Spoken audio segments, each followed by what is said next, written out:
here, and it is Thursday night, and since we had such a good time doing our first live stream, I thought it would be fun to do yet another live stream.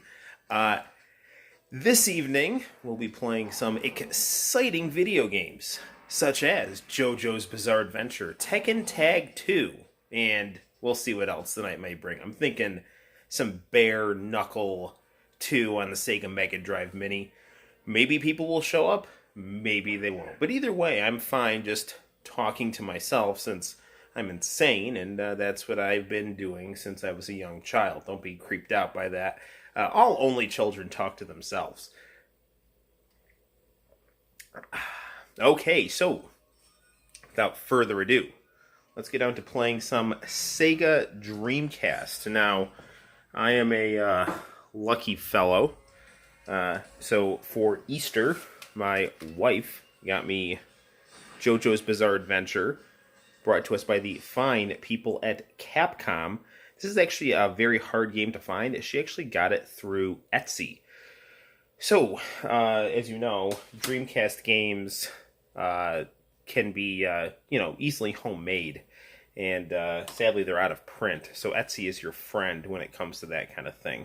So let's get down to it.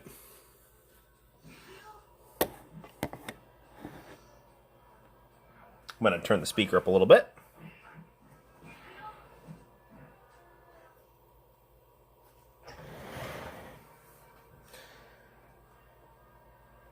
Now, JoJo's Bizarre Adventure is absolutely one of my favorite animes. Pretty much tied with Dragon Ball Z for my favorite fighting anime.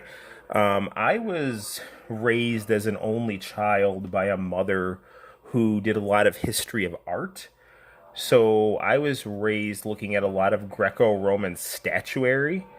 So I really appreciate the aesthetic of JoJo's Bizarre Adventure because Araki clearly understands a lot of the poses used in figure drawing, a lot of the look and feel of the Greco-Roman aesthetic, but then also the look and feel of shonen action anime. So he also does this really cool thing where he just makes everybody super glossy and cool and glamorous. We're going to be Jotaro, who is the main character of JoJo's Bizarre Adventure, the Stardust Crusaders. This we actually have a review of on the channel, and this is the Japanese version, incidentally. Also, incidentally, I figured out what was wrong with our previous live stream. We had the camera in reverse, and that was, causing us a little bit of confusion, although the cool thing about video games is, as long as you're not playing an RPG, you don't need to necessarily know how to read to appreciate. Anyway, this is JoJo's Bizarre Adventure, the Stardust Crusaders turned into a Capcom arcade game. I would say this game heavily resembles Darkstalkers in its presentation and its aesthetic. So, if you like Darkstalkers or Vampire Savior, which is a supernatural fighting game, then you'll also like JoJo's Bizarre Adventure, which is a supernatural fighting manga. And considering its success, I mean, JoJo came out in 1987, and we're only just now getting anime for it. And, that's not completely true. The OVA, as Arrow brought up in the last live stream we did, the OVA came out in, 93. But that was just of, kind of disjointed portions of Stardust Crusaders. The actual proper serialized adaptation, that didn't come out until, decades and decades later. So, if you don't know, JoJo's Bizarre Adventure, it works based on this idea of stands, which stand next to you. It's your soul, in the form of a mythical fighting alter ego.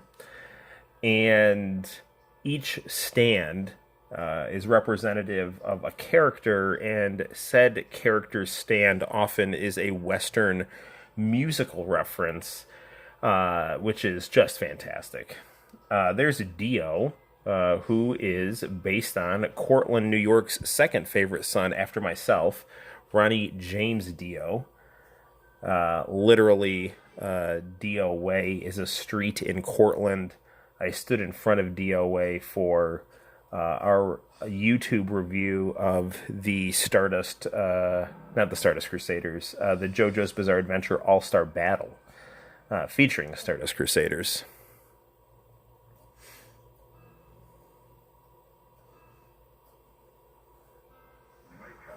I don't know what happened with our last live stream, where all of a sudden I could not see people commenting. So if that is the case, that happens again, I will definitely help out and make another video follow up after I can access the comments. As it is right now, I can see no comments. I don't think anyone is watching other than me, which is fine. I mean, I'll just upload this to YouTube, and we can just have some fun Let's Plays, and you can watch it whenever you feel like watching it. Now, I can't totally remember how to keep star play areas. It's A is to keep your stand out. Now, Star Platinum, Joe Taro's stand. He is a close-range stand. Stands, a big theme in the show is the issue of range. And the antagonist stand often has the ability to manipulate time itself, which is fairly terrifying. I can't remember how to do my super moves. As evidenced by that knockout right there. Darby. Kakyoin just felled me right there. Now, JoJo is rife with the wonderful tripe of the villain turned ally. Not tripe. It's not tripe. Trope of the villain turned ally. Some people might think it's tripe. I personally love that thing. Except you gotta have the right kind of villain. Like Dragon Ball Super tried to turn Frieza, there it is, into a good guy, and or not a good guy, kind of like a neutral anti-hero, and he's just such an insufferable character. This video game does a fantastic job of incorporating the manga art, which makes sense since this is a video game based on a manga. Primarily. A manga definitely for notoriety before a video game.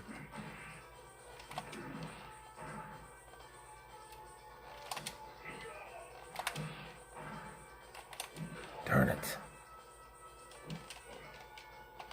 I do not have the feel for this game that I do for like something like a game like Street Fighter.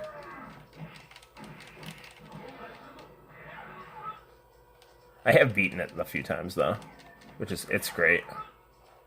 It's basically you follow an abridged version of Stardust Crusaders. That's not good. He's gonna get a cheap victory. Come on, Jotaro. There we go. Yada yada dase. I love that to be continue arrow, which has now become a meme, which is great. So basically, if you're unfamiliar with the lore of JoJo's Bizarre Adventure, it takes place initially in Victorian England, and a privileged, benevolent father and son duo decide to adopt the son of a criminal. That son is none other than Dio Brando. And Dio is deeply resentful of the son of this Victorian family, Jonathan Joestar. And Dio is just a complete sociopath. and he can't ruin Jonathan's life, which literally drives Dio to become a vampire. And then, as a vampire, he begins just terrorizing everything around him.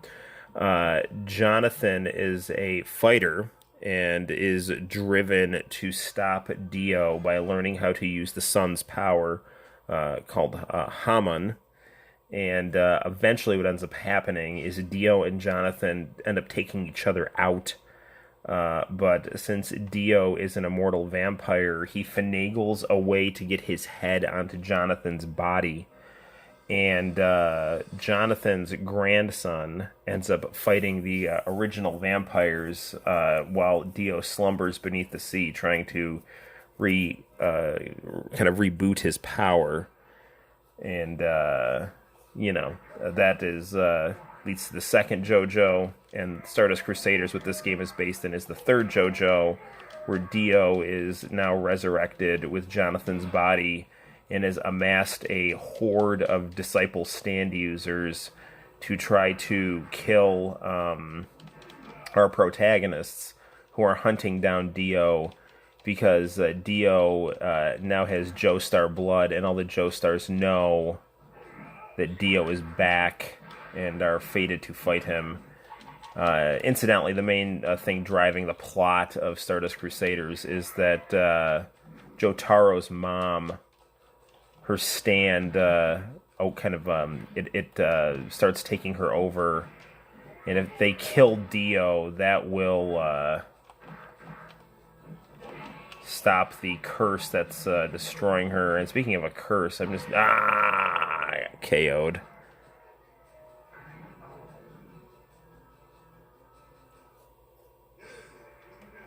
Good.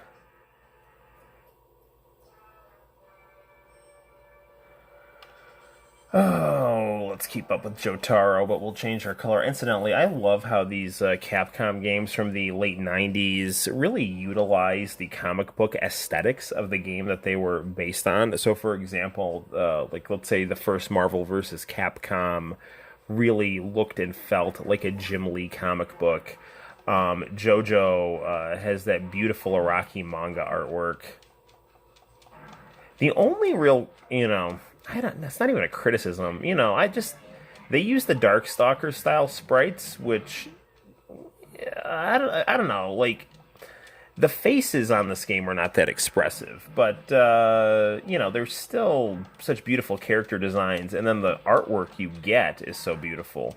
So my only remote criticism of this game would be that the sprite art maybe could have a bit more facial expression to it. The gameplay is very smooth, though.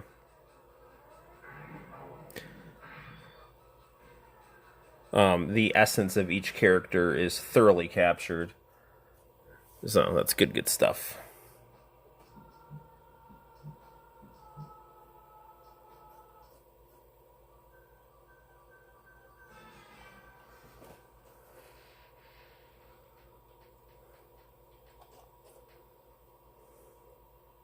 This will end once again with Dio. I don't know if we'll do a complete run, but this fight sucks horrendously. It's Geb, the blind, water-killing stand user. This is where you actually meet Iggy. This is the basically the second portion of the Stardust Crusaders story, and it's just a real pain in the neck fight here, that, as you'll see, Iggy is a adorable yet annoying dog who is a stand user himself, based on Iggy Pop. Jump here, Pornolef right there. French rock reference right there. Now, basically, this is kind of like a special stage where you have to jump through the kind of water stand that's trying to kill you here, which is incidentally just how it was in the anime and manga. There are some really great JoJo's Bizarre Adventure YouTube channels that kind of go through the lore, kind of give you some criticism. So check those out. I mean, names aren't coming to mind right now because I don't know. I'm just kind of playing the game. Ah, shit. There's so many of them, but and I haven't watched them in a little bit. But every time I do watch their videos, I love them. So just type in JoJo's Bizarre Adventure. Oh, you know what's great is Debunking Araki Forgot. I think those are my favorite ones because they really give you a lot of interesting info on the manga and anime and kind of do some really nice responses to a lot of common criticisms of JoJo's Bizarre Adventure. So yeah, Debunking Araki Forgot. Those are great JoJo's Bizarre Adventure videos on YouTube. So check those out.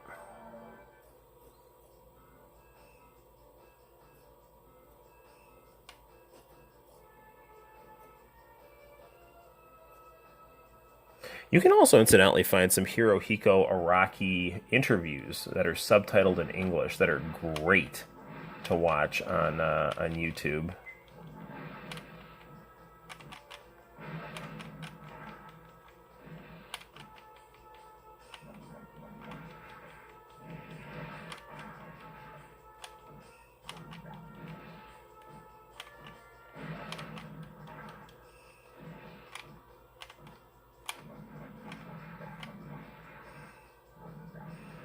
So if you can see up in the upper right-hand corner, you know, we've got our progress for us trying to get to Geb here.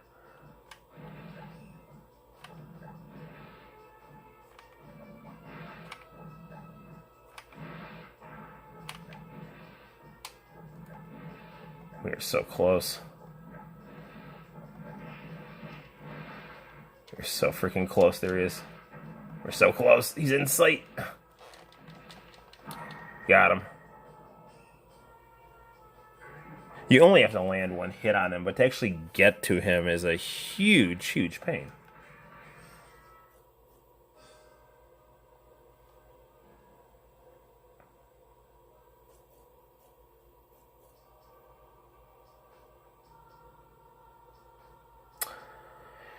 So, it's been referenced that Around the World in 80 Days is a huge inspiration for JoJo's Bizarre Adventure, The Stardust Crusaders.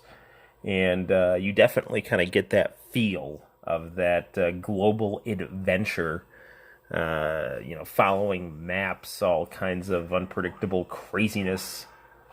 Great, great stuff. God, these Capcom games are so pretty. Especially on this PVM that we're playing on. I'm playing on a JVC PVM. And it's just so vibrant and perfect. Anubis right here. He's got a good story. The stand, this is basically an inanimate object with this that possesses its users. The sword is the stand user. So the whole stand concept really just kind of gives Araki an insane amount of creativity. Now, my by far least favorite fight in any JoJo video game is always Vanilla Ice. Despite the fact that I do like Vanilla Ice as a rapper, but Vanilla Ice as a JoJo villain, not only is he just so insufferable because he kills off Iggy and Abdul, but you know, he's this weird, like, macho guy, but he wears, like, a little girl headband and, like, weird kind of underwear sash kind of thing. But, so he's got kind of his design is interesting, but, I don't know, it's a little odd, but, which is normal. This is JoJo's Bizarre Adventure here. But I don't like about him is his stand is just this gigantic pain in the ass. Like, it's literally this black hole that just zooms around the room that you're in. And it just is a huge, huge annoyance.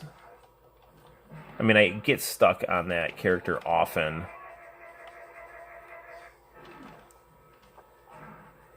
Come on, Star Platinum. Damn it. We were close there.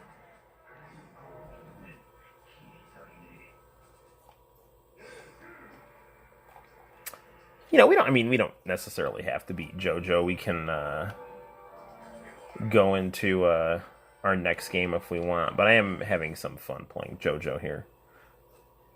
Looks like that joke at the start of the live stream about talking to myself is prophetic, which is fine.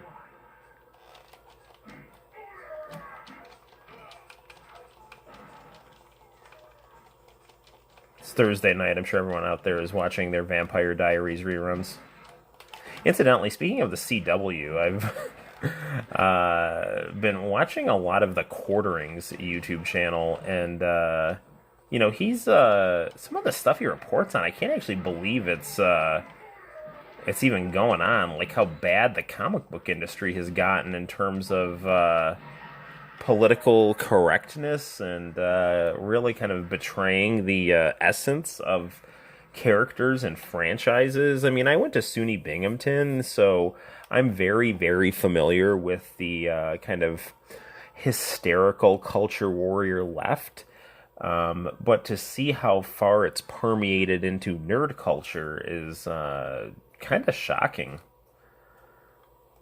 To me, at least.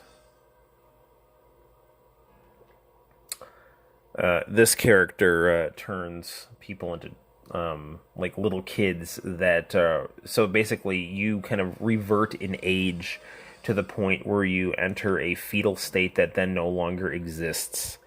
That is and he does this by taking control of your shadow. So as you can see, JoJo's Bizarre Adventure is filled with really creative, insane designs.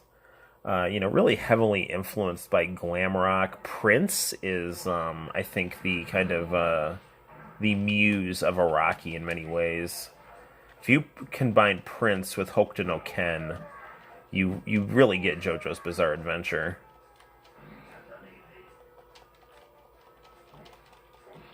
There you got turned into a kid. I mean, if you wanna. I mean, the definition of metrosexual is JoJo's Bizarre Adventure. Araki has a family, and he has beautiful, beautiful women in his manga as well. But a lot of pretty boy guys to accompany things. He's very, very. I think it's because he likes drawing Greco-Roman art so much. And obviously, if you've looked at Greco-Roman art, things like, that evolved into Renaissance art, this kind of godly, Greek god kind of style. It's mangafied in JoJo, and then given a coat of lipstick.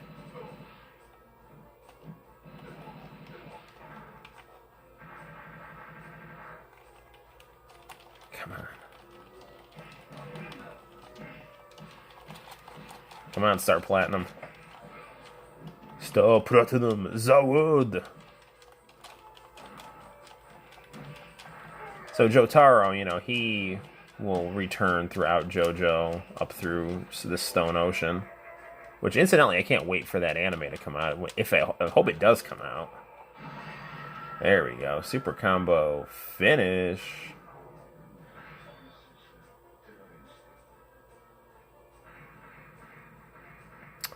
Yeah, Jotaro's big saying is yarde yarde dase, which is kind of like saying, give me a break, or good grief, or give me an effing break. Like he's, kind of the stereotypical, kind of Japanese delinquent.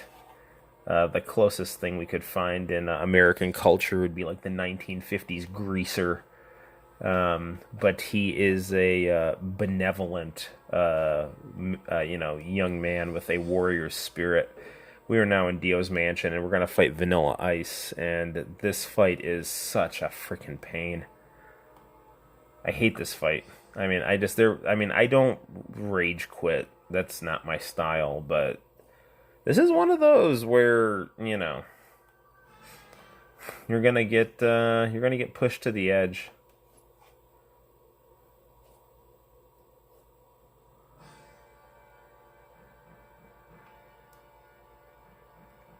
Again, to viewers out there in the future and retrospectively, apologies. There's Vanilla Ice. Again, for that backwards camera for our first video. I'm actually tempted to go and edit that video. But it's like an hour. We had such a good live stream that first time. It was like an hour and a half. And it was just super fun. Yeah, see, this is the deal with freaking Vanilla Ice here. It's just that freaking...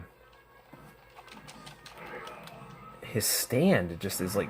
Look at that, man. I mean, I do not want this video just to turn into a freaking 3-hour thing of me playing against this stupid sub-boss here.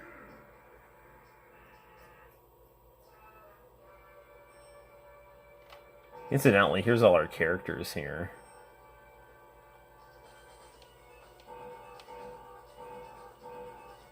Ah, Pet Shop of the Pet Shop Boys.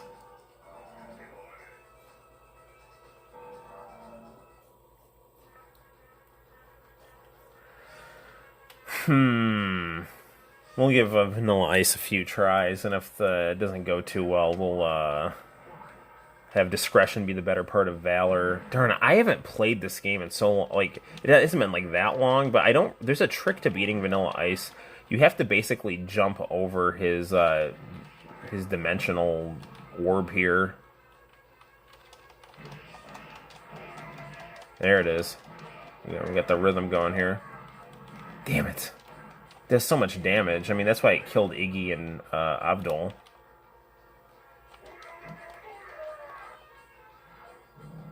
Shit. Pardon my language. Yes, we got him. All right. Wow, that was relatively painless. Only one try there. I remember the first time I got this game, I was like playing Vanilla Ice for like an hour. Kick him into the sunlight. Yeah, so Vanilla Ice is a elite guard of Dio. And he was given Dio's blood and turned into a vampire, which gave him freaky crazy power. But since he's a vampire, he can't handle the sunlight. So, actually in the manga and anime, Pornolef over here kills Vanilla Ice after Vanilla Ice kills Avdol and Iggy. And actually, Iggy is very instrumental in helping to defeat Vanilla Ice. Avdol kind of gets taken out unceremoniously. I mean, really, Stardust Crusaders is such a masterpiece. I mean, it's not hyperbolic. I mean, it is such an engaging show to watch. So this is where they figure out that Dio can control time here. Because he basically kills his henchmen without anybody realizing it. So they know something's wrong, so they just get the hell out of Dio's castle right here. And this is then going to lead to a fight across, urban Cairo, where, the world, Dio's time-stopping stand that Jotaro also has sleeping within him, will come to a climax. So Joseph right here is actually my favorite JoJo. I enjoy his older form in Stardust Crusaders because he's just freaking hilarious. I mean, he was hilarious in Battle Tendency, the second JoJo, but there's the world right there. So, Star Platinum the World is the second form of Star Platinum, and it gains Dio's ability to stop time. Because Dio and Jotaro now have the same blood, because Dio has Jonathan's body.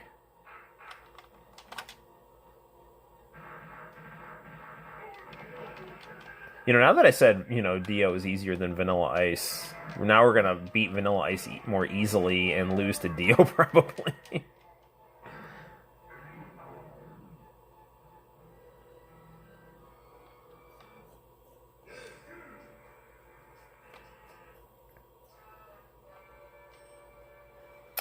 Oh. So, cool thing about Jotaro, too. His hair and his hat kind of meld together. So his hat, I want to say, is kind of more like a visor. It just kind of goes over the front of his hair.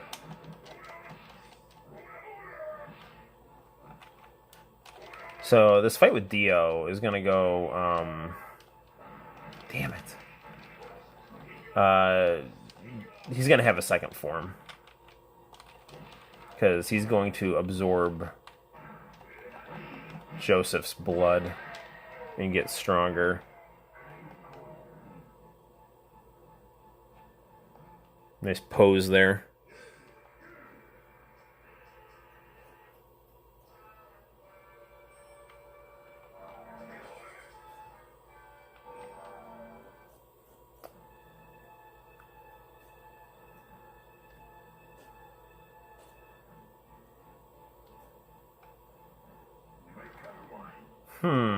Maybe we can just try... Damn it, he's got the world out there kind of blocking my...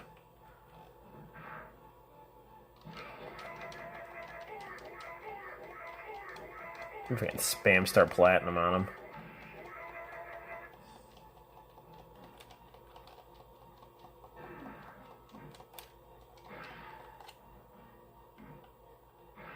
Damn it, can't get close enough, man. Stand crash. Damn it.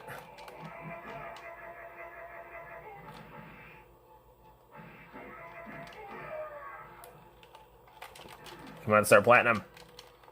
Trying to rush him here. Ah, oh, man, we're pretty close there. Dio has a very interesting design, right? So he's this, like, 100-plus-year-old vampire, pretty boy. And he's got this thing where he wears heart-shaped knee pads, elf shoes, and a tiara. So, interesting, interesting stuff. And then he's got, like, it looks like a spandex jogging outfit underneath his baggy yellow attire, which basically shows off his torso. So, definitely interesting fashion choices here. Fights with style. So, Dio, also the father of Season 5 protagonist Giorno Giovanna. But Dio was an absentee dad, not surprisingly, because he's a huge sociopath jerk. We almost had him there, man. We'll keep fighting Dio as long as this stays respectable.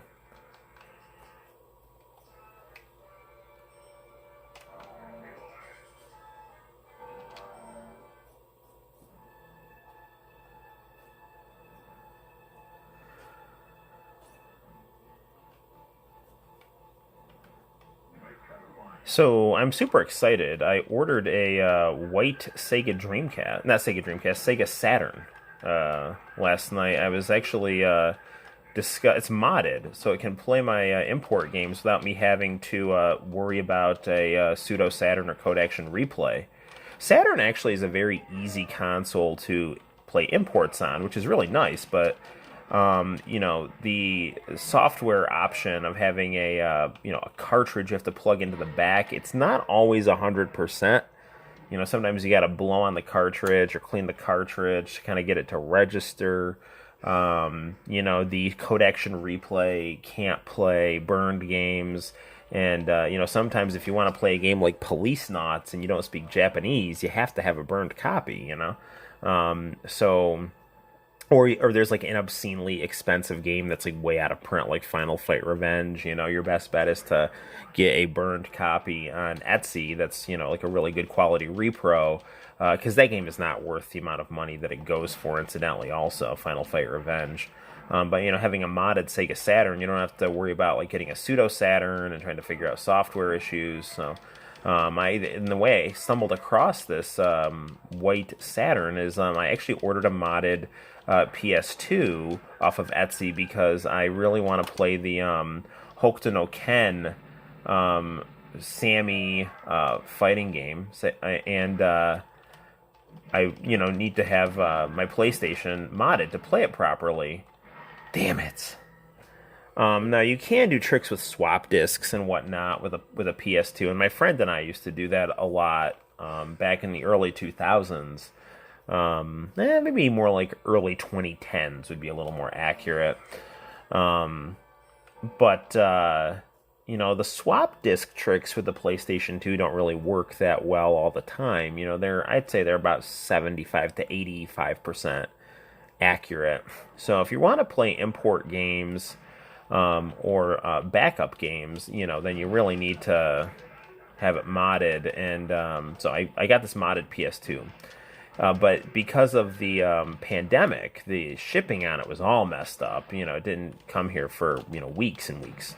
And he was so happy that I was so nice about it that he offered me a nice discount on a white Sega Saturn that's modded.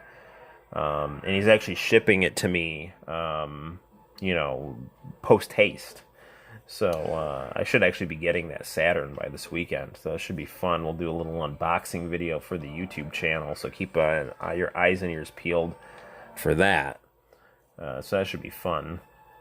Because I have a nice import library for my Sega Saturn as well, including Daisuke Asakura's Media Romancer. Talk about an obscure video game right there. Did you know that my favorite obscure 90s Japanese composer had a video game for the Sega Saturn? Well, he does. If you like TM Revolution, Daisuke Asakura is responsible for the backtrack of TMR's music, and also the beautiful synth sounds that people like Yuki Kimura, Access, all have. And we beat Dio right there. So that's good. But now we have to do what Santino would say is the final boss. Oh no. He's taking all of Joseph's energy and is now going to ascend to a state where he can literally throw steamrollers at me and pick at his brain like a zit. This is what Dio has become.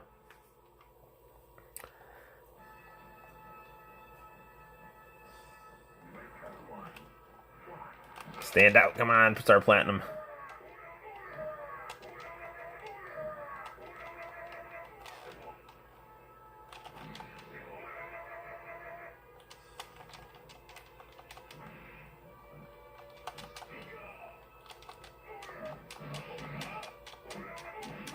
Oof, we were close, come on.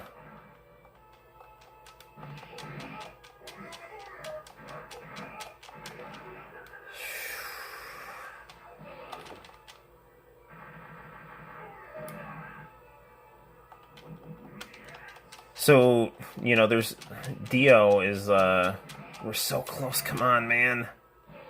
Star Platinum's taking some damage though.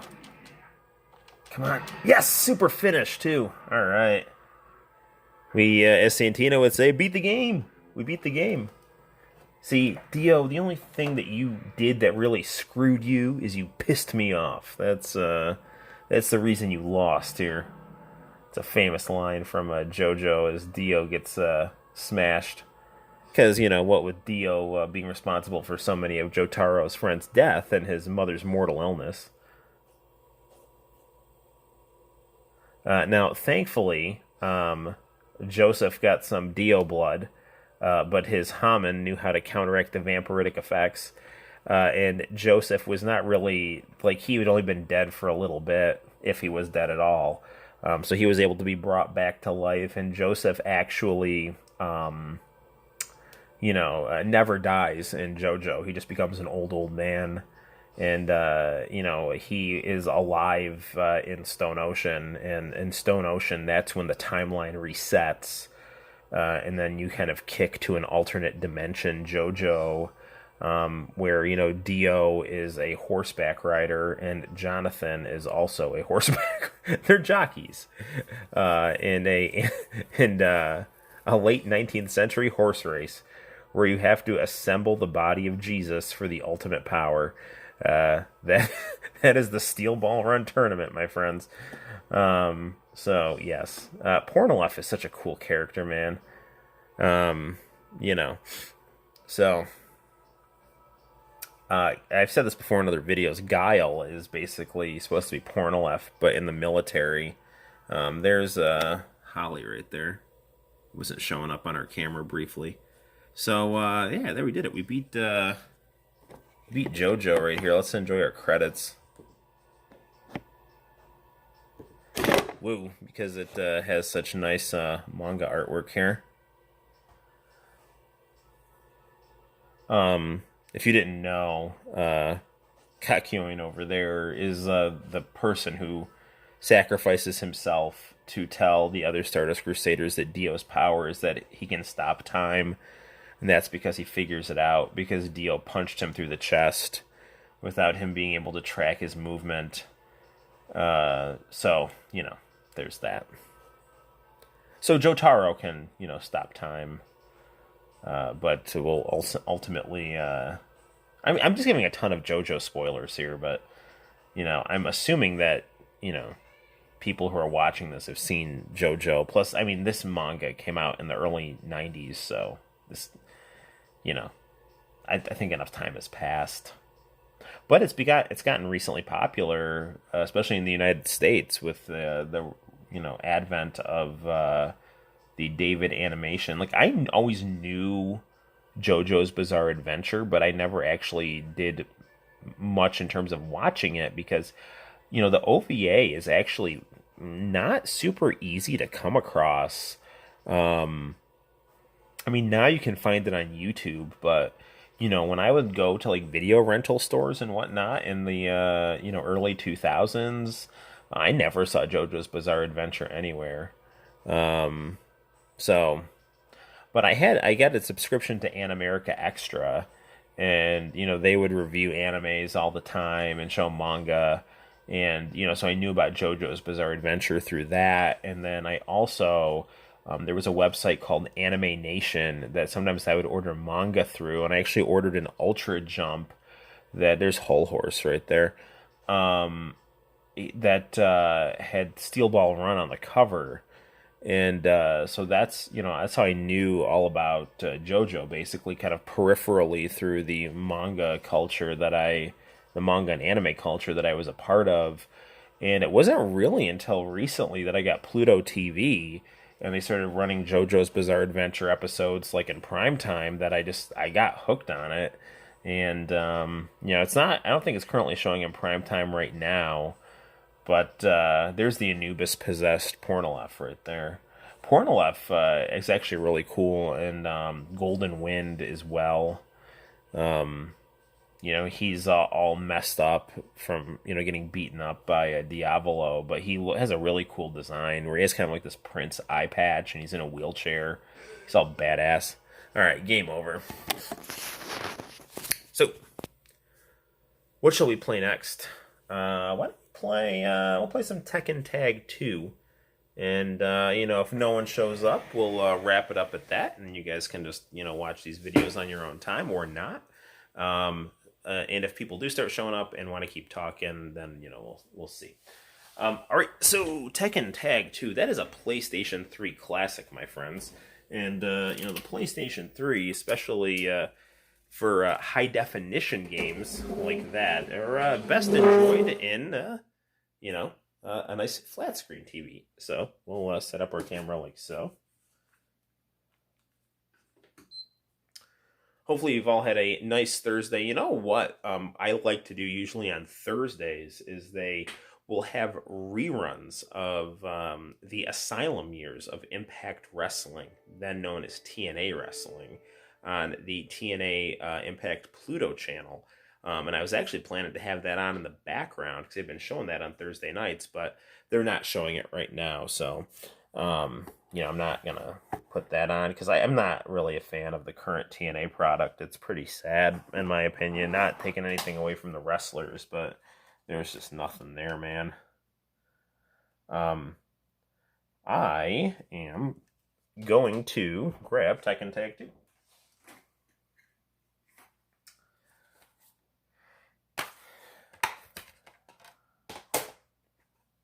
Ta-da! Great. I will hit the lights and we'll get down to some fun.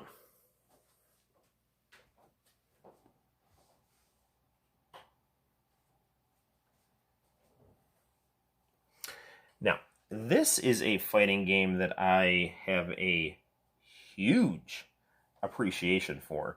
My good friend would come over on Friday afternoons before we would go to Bible study, and we would just play Tekken Tag 2, for like an hour to 2 hours, And I was, a lot better at the game than him at first, but he developed kind of an obsession with beating me, and then we got to be having some really, really good matches. I was always a bit better at him than at this game, but lots of good stuff, and he certainly kicked my butt, his fair share as well. But I usually had the edge on him.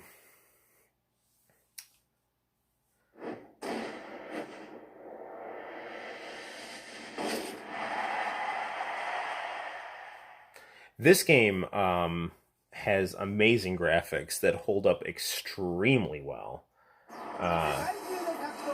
You can just see this right now. I mean, this looks like something that would definitely pass on a current generation console. Here, I'm going to pan out a little bit here.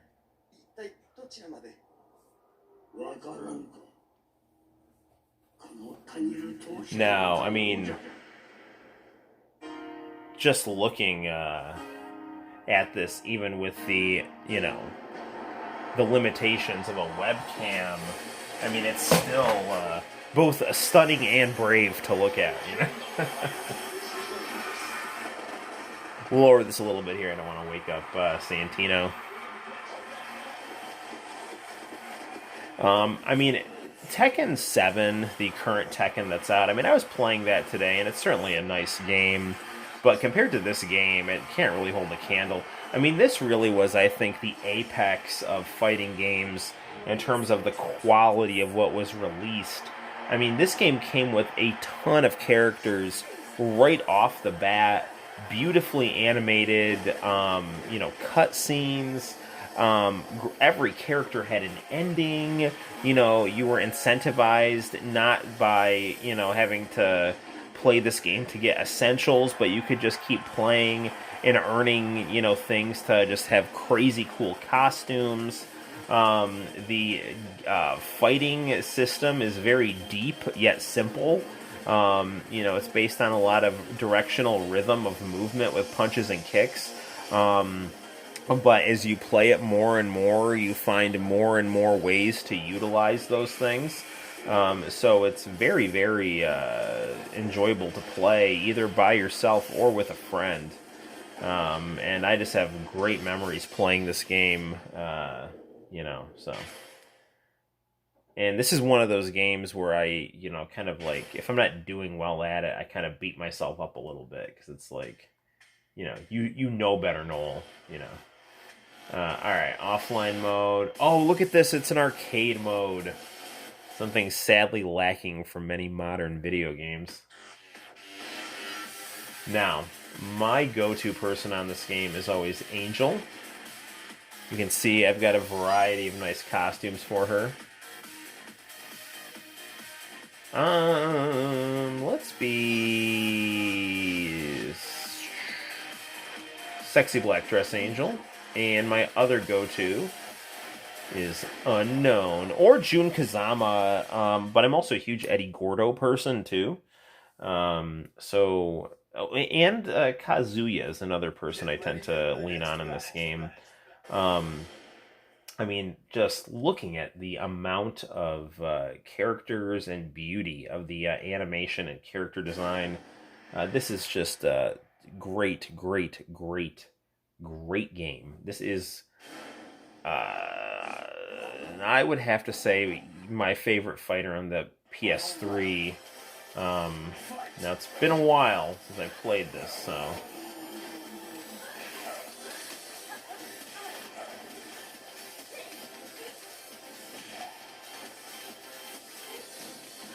Other great thing about this game is that it's got this great, great dance music soundtrack.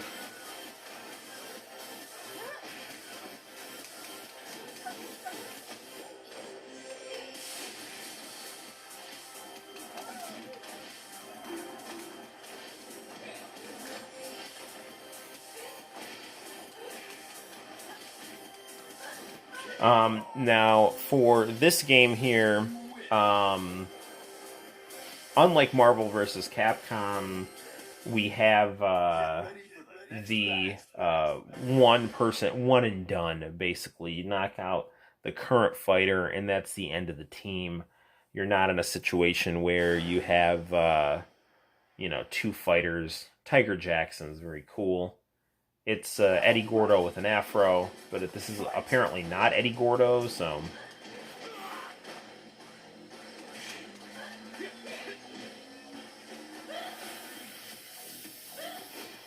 I would venture to say that Angel is the best character in Tekken Tag 2. I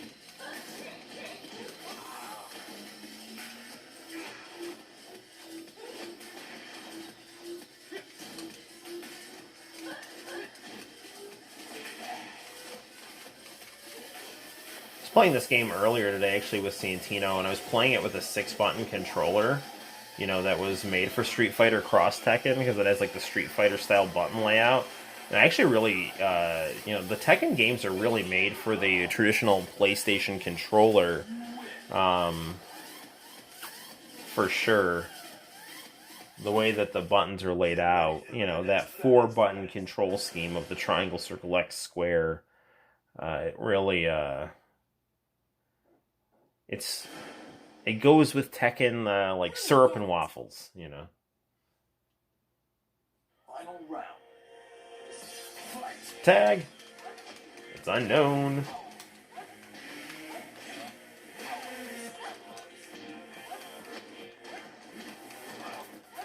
So Unknown is the mysterious monster version of Jun Kazama that was possessed by a wolf demon in the original Tekken Tag.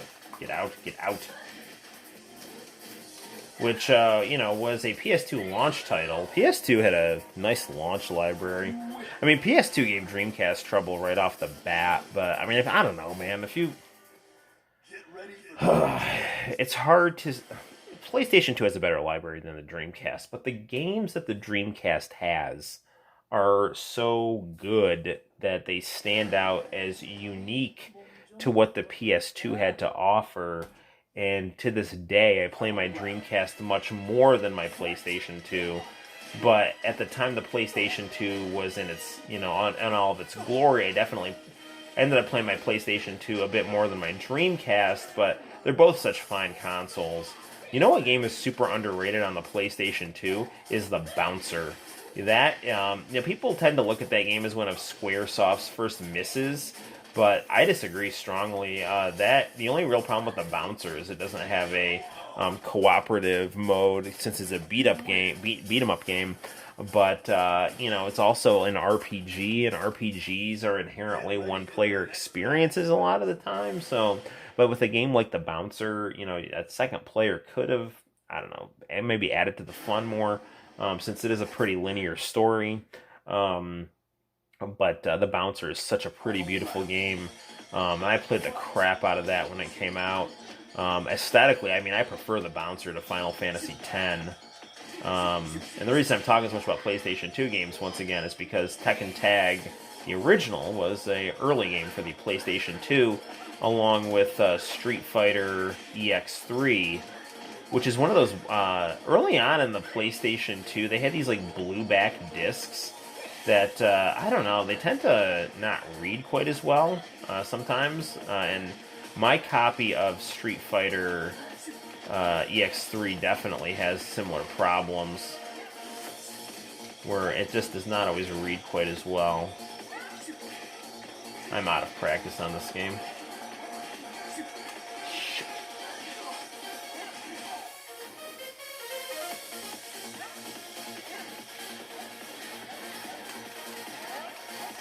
There we go, there's that combo. The uppercut to backflip. Now, again, you got to keep in mind, it's been months and months. It's probably been a year since I've played this game. But when I was really in my element, I mean, I could really thread together some nice combos on this game. And, you know, I'm usually much more of a Street Fighter style person when it comes to video games. But, I don't know, man. Look at how pretty this level is. And the music, too. It's just got this wonderful techno J-pop. I mean, this is so much better than Mortal Kombat. And I like Mortal Kombat. I'm actually tempted to play, before I get off of this thing, Mortal Kombat 1, the arcade version, which I actually have on my PS3. Funny story how I got my PS3. My best friend's fat PS2 died, and he ended up getting a second one and gave me the dud, not PS2, his fat PS3 died, and he gave me the dud fat PS3, and he got a new PS3. Now, the fat PS3 can play PS2 games, which is very cool. It's like super backwards compatible. You can play anything on PlayStation on there. And PlayStation 3 is the best PlayStation in terms of having output options on it as well. You know, I was given the option by Sony. So it's like, he gave me this dud PS3, and he's like, you know, you can get this repaired by Sony at a decent price. And I was like, okay. And so they either were going to give me they're going to either repair the fat one or just give me a brand new one. And I ended up just opting for the brand new one, which I actually think I got a better deal on, since I have a PlayStation 2. I mean, it's not that huge of a deal, you know. So I got a brand new PS3 for something like $100 from Sony. It was a great deal. And before I had the PS3, I still love my Xbox 360. I have a white Xbox 360. It's one of the early ones that had HDMI out. And actually the disc reader on it just went this past summer. And that led to the saga of how I got my Xbox One, and then ultimately how I ended up getting a late generation Xbox 360. Once I got my PS3, I definitely played my Xbox 360 less, because as much as I love Xbox 360, the PlayStation 3 just ultimately had a better lineup of games, largely due to the Japanese exclusives, because I mean, Xbox has great Japanese games, and they had some good Japanese exclusives on the Xbox 360 as well. In fact, I beat Final Fantasy 13 on the Xbox 360. That's what I played it on. But, I mean, I don't know. I just ended up buying more stuff for the PS3. But I still did give my Xbox 360. I never, shelved it. You know, I beat Catherine on it. So all my good Catherine data is on my 360. I had Street Fighter 4 on it, so all my characters on Street Fighter 4 are on the 360 version. This level here is so interesting. You're basically in this impressionist painting, fighting the first form of Jun Kazama, who's this kind of, she's like angelic, she's otherworldly, but mysterious at the same time. And then once you fell her, it's going to, everything's going to invert. And you can see how tough she is. She's one of those boss characters that's it's not enough to take it out. You see how, it was almost kind of toying with me, once it, got in danger. It started getting super cheap. So anyway, this is how things are going to invert. She's going to turn into Unknown here. And it's just going to turn into this, like, electronic dance music here. Get her, come on.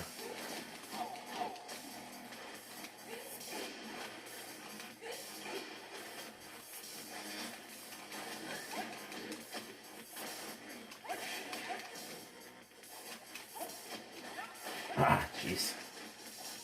She also has this thing where she can make the level kind of explode. Get out! Darn it, she was juggling me. I couldn't even tag out, man.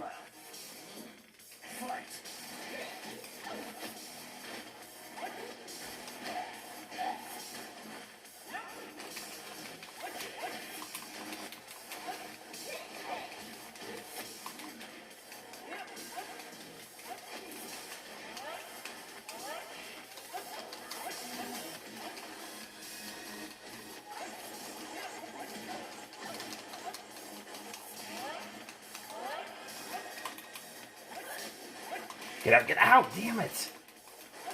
Usually Angel is like my go-to person here, but...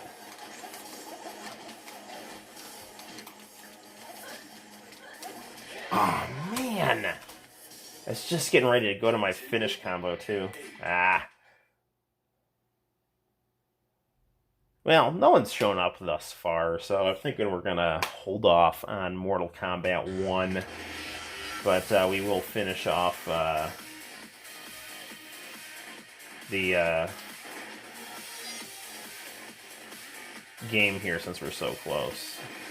Santa's Elf Angel. And we'll stick with Unknown. And we'll get ready for the next battle. If this, again, turns into boss rage territory, we'll just end the stream.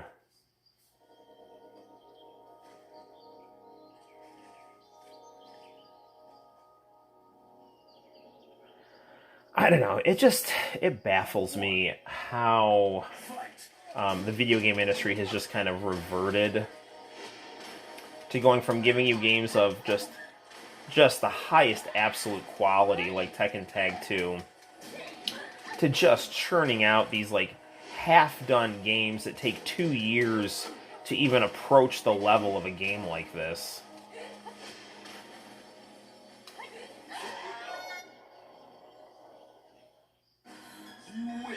I mean, Tekken 7's cool, man. It's a pretty game. It's a nice one-player game, but you know, if like you play the arcade mode, for example, it's like you don't get character endings. The roster is much weaker than this game, even with all the DLCs and people like, you know, Geese and Akuma. I'm not even giving her a chance to. I'm going to be as cheap as possible.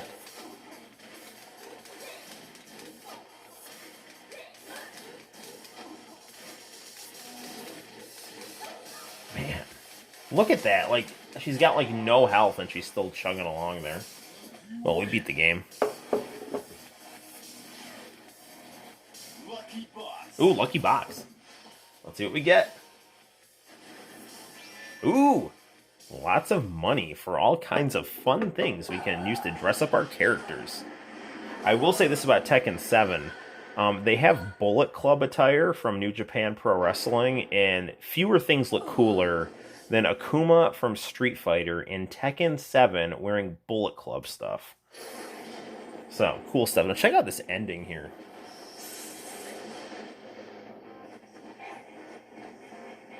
So, Angel is always trying to pull Kazuya back from the abyss. And, you know, Kazuya has the devil gene, which turns him into this devil-like creature. And, you know, Angel is stronger. And so she's always trying to, even though Kazuya is just this kind of miserable, murderous businessman, he is, like, kind of an anti-hero who's not all bad, you know. Because he ended up turning out the way that he did because his dad threw him off a cliff when he was a little kid, so. Incidentally, check out the Tekken anime. It's weird as all heck, but it's good. The thing where Lee gets eaten by a dinosaur is a little odd. Like, if memory serves me correctly, because it's been years since I've seen the Tekken anime, it's kind of weird, but it's good. It's not as good as the stories or the movies in this game, but it's still good.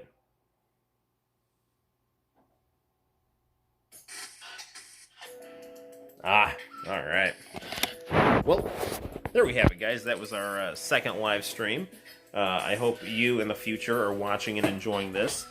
And, be on the lookout because we will actually be doing some reviews for the PC Engine Mini on the channel. I think we're going to review Star Parodia tonight. So that'll be nice and enjoyable. So be on the lookout for that on the channel. We also recently uploaded the Evil Zone radio drama to the channel.